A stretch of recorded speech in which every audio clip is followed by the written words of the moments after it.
নমস্কার বন্ধুরা, রমা হেসেলে সবাইকে স্বাগত। আমি রমা, চলে এসেছি একটি নতুন রেসিপি। আমি আজকে তরমুজ দিয়ে আইসক্রিম বানিয়ে দেখাচ্ছি। এই গরমে একদম ঠান্ডা হয়ে যাবে শরীর। চলুন, একদম ফুড কালার ছাড়া আমি ফ্রেশ তরমুজ দিয়ে আইসক্রিম বানাবো। শুধু তরমুজ। এই তরমুজটাকে কেটে নিয়েছি।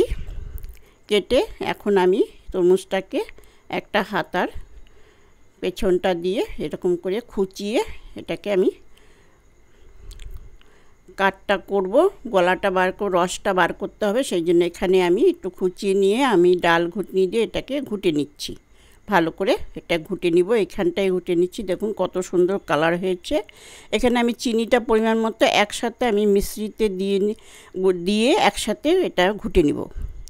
কতটা লাগবে সেই আন্দাজে আমি দিব। নুন লাগবে, আর কিচ্ছু দেব না। একটু বিট নুন দেব, দিয়ে একটু লেবু রস দিয়ে আমি এটা আইসক্রিমটা বানাবো।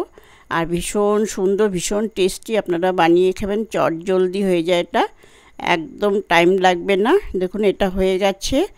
আর বাকিটা আমাকে হাতে এটা কচলিয়ে নিয়ে কাঠটা রসটা বার করতে হবে। এটা ঘুটনি দিয়ে হবে না, সেই জন্য আমি একটা ঝাঁঝরের মধ্যে এটা ঢেলে দিলাম রসটাকে। যতটা বের হয় তারপর আমি বাকিটা হাত দিয়ে চটকে নিচ্ছি। চটকে নিয়ে এইভাবে এটা রসটা বের করে নিয়ে আমি হাত দিয়ে চটকে নেব। বন্ধুরা, আমার এই রেসিপিতে যারা নতুন এসছেন তারা স্কিপ না করে পুরো ভিডিওটা দেখবেন এবং প্লিজ সাবস্ক্রাইব করে আমার ভিডিওটা দেখা শুরু করবেন প্লিজ।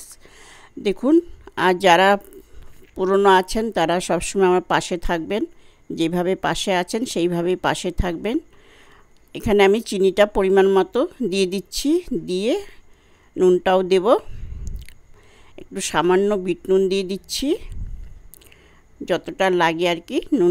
নুন না দিলে ভালো লাগবে না, পাঞ্চা পাঞ্চা লাগবে, মিষ্টটা আসবে নুনটা দিলে। একটু লেবু রস দেব সাথে, টক মিষ্টি একটা লেবুর সেন্ট বের হবে আইসক্রিমটার মধ্যে দিয়ে। এখন আমি চিনিটাকে এটা গুলিয়ে নিব। যতক্ষণ ঘুটাবো চিনিটা না গলে ততক্ষণ আমি এটা ঘুটিয়ে নিয়ে আমি চিনিটা গুলিয়ে নিচ্ছি। এটা হয়ে গেছে। এখানে আবার ছাঁকনির সাহায্যে আমি এটাকে চেলে নেব, কারণ লেবুর রসের বিচি টিচি পড়েছে, সেই জন্য আমি এটা আবারও চেলে নিচ্ছি। কিছুটা তরমুজেরও দানা থাকতে পারে, সেই জন্য আমি এটা ভালো করে ছেঁকে নিচ্ছি। আপনারা দেখুন খুব তাড়াতাড়ি হয়ে যায় আর ভীষণ ঠান্ডা হয়ে যাবে। মনটা খেলেও ভীষণ ভালো লাগে। এটা আপনারা বাড়িতে বানিয়ে খান, বেশি সময় লাগে না। আপনি দেখতে পাচ্ছেন, দেখুন কতটা লেবুর দানা পড়েছে। আমার রসটা হয়ে গেছে। এখন আমি এটা একটা গ্লাসে ঢেলে নিলাম।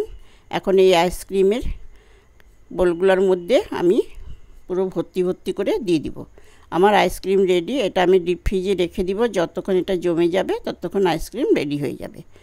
এটাই হলো আইসক্রিম, আর কিছু দরকার নেই। এভাবেই আইসক্রিম তৈরি হয়ে যাবে। বন্ধুরা, কেমন লাগলো আমার রেসিপি? ভালো লাগলে লাইক, শেয়ার, কমেন্ট অবশ্যই করবেন। এইভাবে আমার পাশে থাকবেন। দেখুন আমার আইসক্রিম রেডি।